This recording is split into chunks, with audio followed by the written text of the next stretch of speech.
تفسیر القرآن آج کا سبق سورہ بقرہ آیت نمبر 34۔ اعوذ باللہ من الشیطان الرجیم، بسم اللہ الرحمن الرحیم۔ وَإِذْ قُلْنَا لِلْمَلَائِكَةِ اسْجُدُوا لِآدَمَ فَسَجَدُوا إِلَّا إِبْلِيسَ أَبَى وَاسْتَكْبَرَ وَكَانَ مِنَ الْكَافِرِينَ۔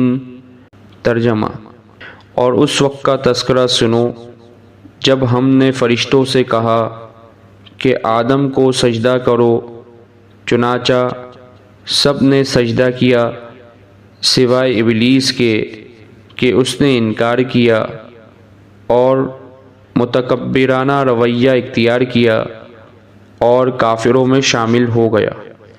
اس آیت مبارکہ کی تفسیر میں یہ بات لکھی ہے کہ فرشتوں کے سامنے آدم علیہ السلام کی عظمت کا عملی مظاہرہ اور ان کا امتحان لینے کے لیے انہیں آدم علیہ السلام کو سجدہ کرنے کا حکم دیا۔ یہ سجدہ عبادت کا نہیں، تعظیم کا سجدہ تھا، جو بعض پچھلی شریعتوں میں جائز تھا۔ بعد میں تعظیم کے لیے بھی اللہ تعالیٰ کے سوا کسی اور کو سجدہ کرنے کی سختی سے ممانعت کر دی گئی تاکہ شرک کا کوئی شائبہ بھی پیدا نہ ہو۔ یہ سجدہ کروانا اس بات کا بھی مظاہرہ تھا کہ فرشتوں کو اس بات کی تلقین کی جا رہی ہے کہ کائنات میں جو چیزیں ان کے اختیار میں دی گئی ہیں وہ انسان کے لیے مسخر کر دی جائیں تاکہ یہ دیکھا جائے کہ وہ ان کو صحیح استعمال کرتا ہے یا غلط۔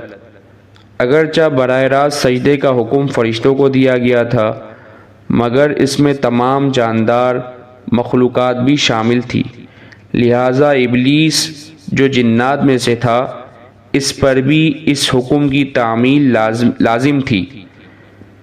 لیکن جیسا کہ خود قرآن کریم نے دوسری جگہ بیان فرمایا ہے، وہ اللہ تعالیٰ سے کہنے لگا کہ مجھے تو نے آگ سے پیدا کیا ہے اور آدم کو مٹی سے، اس لیے میں اس سے افضل ہوں، میں اسے کیوں سجدہ کروں؟